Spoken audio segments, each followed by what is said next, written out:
ನಮಸ್ತೆ ಸ್ನೇಹಿತರೆ, ಇವತ್ತಿನ ವಿಡಿಯೋದಲ್ಲಿ ಕಾಬೂಲ್ ಕಡಲೆ ಹಾಗೆ ತೊಂಡೆಕಾಯಿನ ಬಳಸಿ ಪಲ್ಯನ ಯಾವ ರೀತಿ ರೆಡಿ ಮಾಡ್ಕೊಳ್ಳೋದು ಅಂತ ತಿಳಿಸ್ಕೊಡ್ತಿದ್ದೀನಿ. ಮೊದಲಿಗೆ ನಾನು ಒಂದು ಕುಕ್ಕರ್ಗೆ 4 ಅವರು ನೆನೆಸಿರುವಂತಹ ಕಾಬೂಲ್ ಕಡಲೆನ ಒಂದು ಬೌಲಷ್ಟು ಹಾಕ್ಕೊಂಡಿದ್ದೀನಿ. ಹಾಗೆ 1/4 kg ತೊಂಡೆಕಾಯಿನ ಉದ್ದಕ್ಕೆ ಕಟ್ ಮಾಡಿ ಹಾಕ್ಕೊಂಡು ಇದಕ್ಕೆ ಒಂದು ಅರ್ಧ ಲೋಟದಷ್ಟು ನೀರನ್ನ ಹಾಕ್ಕೊಂಡಿದ್ದೀನಿ. ಆನಂತರ ಇದಕ್ಕೆ ಒಂದು 2 ಚಿಟಿಕೆಯಷ್ಟು ಅರಿಶಿನ ಪುಡಿನ ಸೇರಿಸ್ಕೊಳ್ತೀನಿ.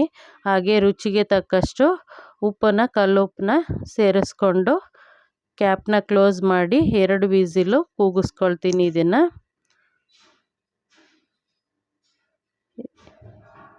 ಇಲ್ಲಿ ಬರೋವಂಥ ನೀರನ್ನ ಹೊತ್ಕೊಂಡಂಥ ನೀರನ್ನ ನಾನು ರುಬ್ಬೋದಕ್ಕೆ ಬಳಸ್ತೀನಿ. ಇವಾಗ ನೋಡಿ 2 ವಿಸಿಲ್ ಕೂಗಿದೆ.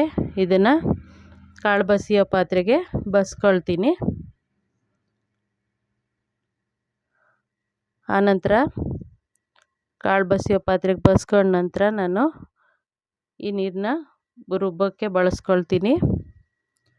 ಇವಾಗ ಮಿಕ್ಸಿ ಜಾರ್ಗೆ ಒಂದು 6 ಬ್ಯಾಡಗಿ ಮೆಣಸಿನ್ಕಾಯಿ, ಒಂದು 8ರಿಂದ 10 ಕರಿಬೇವೆಲೆ, ಹಾಗೆ ನಿಂಬೆಹಣ್ಣು ಗಾತ್ರದಷ್ಟು ಹುಣಸೆಹಣ್ಣು, ತೆಂಗಿನಕಾಯಿ, ಒಂದು 10 ಗುಂಟೂರು ಮೆಣಸಿನ್ಕಾಯಿ, ಹಾಗೆ ಸಾಸಿವೆ ಜೀರಿಗೆನ ಅರ್ಧ ಸ್ಪೂನಷ್ಟು ಹಾಕ್ಕೊಂಡಿದ್ದೀನಿ.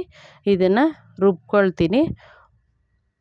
ಈ ರೀತಿ ರುಬ್ಕೊಂಡ ನಂತರ ಬಸ್ತಿಟ್ಟಿರೋಂಥ ನೀರಿದೆಯಲ್ಲ ಅದನ್ನು ಸೇರಿಸ್ಕೊಳ್ತೀನಿ. ನೀವು ಡ್ರೈ ಆಗೂ ರುಬ್ಕೊಂಡು ಹಾಕ್ಕೋಬೋದು.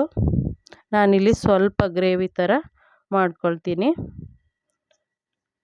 ಇವಾಗ ಬಾಣಲೆಗೆ ಒಂದು 3 ಸ್ಪೂನಷ್ಟು ಟೇಬಲ್ ಸ್ಪೂನಷ್ಟು ಅಡುಗೆ ಎಣ್ಣೆನ ಹಾಕ್ಕೊಂಡು ಅದಕ್ಕೆ ಸಾಸಿವೆ, ಜೀರಿಗೆ, ಇಂಗು, ಅರಿಶಿನ ಪುಡಿ, ಕರಿಬೇವು, ಒಂದು ಸಣ್ಣದಾಗಿ ಹೆಚ್ಚಿರುವಂಥ ಈರುಳ್ಳಿನ ಹಾಕ್ಕೊಂಡಿದ್ದೀನಿ.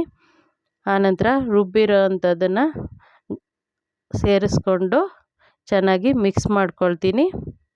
ಇದು ಸ್ವಲ್ಪ ಎಣ್ಣೆ ಬಿಟ್ಟ ನಂತರ ನಾನು ಕಾಬೂಲ್ ಕಡಲೆ ಹಾಗೆ ತೊಂಡೆಕಾಯಿ ಏನು ಬಸ್ತಿಟ್ಕೊಂಡಿದ್ದೀನಿ ಅದನ್ನು ಸೇರಿಸ್ಕೊಳ್ತೀನಿ. ಇದು ಗ್ರೇವಿಗೆ ಮಾತ್ರ, ಇದು ಏನು ಕುದೀತಾ ಇದೆ ಇಷ್ಟಕ್ಕೆ ಮಾತ್ರ ಉಪ್ಪನ್ನ ಹಾಕ್ಕೊಳ್ತೀನಿ. ನಾನು ತೊಂಡೆಕಾಯಿ ಮತ್ತು ಇದನ್ನು ಬೇಯಿಸುವಾಗ ಸೇರಿಸ್ಕೊಂಡಿದ್ದೀನಿ ಸಾಲ್ಟು, ಹಾಗಾಗಿ ನೋಡಿಕೊಂಡು ಉಪ್ಪನ್ನ ಹಾಕ್ಕೊಂಡಿದ್ದೀನಿ.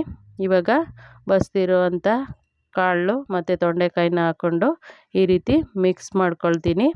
ಇದು ಸೈಡ್ ಡಿಶ್ ಆಗಿ ಹಾಗೆ ಚಪಾತಿಗೆ, ರೊಟ್ಟಿಗೆ ತುಂಬ ಚೆನ್ನಾಗಿರುತ್ತೆ. ಒಂದು ಸಾರಿ ಟ್ರೈ ಮಾಡಿ ನೋಡಿ. ಇದು ಬೇಗ ಆಗುವಂಥ ಅದನ್ನು ಕೂಡ ನೋಡಿ ಚೆನ್ನಾಗಿ ಸೈಡಲ್ಲೆಲ್ಲ ಎಣ್ಣೆ ಬಿಟ್ಟಾಗ ಆಗಿದೆ ಅಂತ. ಸ್ನೇಹಿತರೆ, ಈ ವಿಡಿಯೋ ಇಷ್ಟ ಆಗಿದರೆ ಪ್ಲೀಸ್ ಲೈಕ್ ಮಾಡಿ, ಮರೀದೆ ಕಮೆಂಟ್ ಮಾಡಿ. ಮೊದಲನೇ ಬಾರಿಗೆ ನಮ್ಮ ಚಾನಲ್ನ ನೋಡ್ತಾ ಇದ್ದರೆ ಪ್ಲೀಸ್ ಸಬ್ಸ್ಕ್ರೈಬ್ ಮಾಡ್ಕೊಳ್ಳಿ.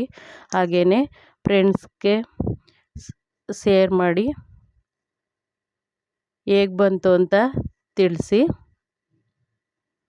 ನೋಡಿ, ತೊಂಡೆಕಾಯಿ ಪಲ್ಯ ರೆಡಿ ಆಯಿತು. ಧನ್ಯವಾದಗಳು.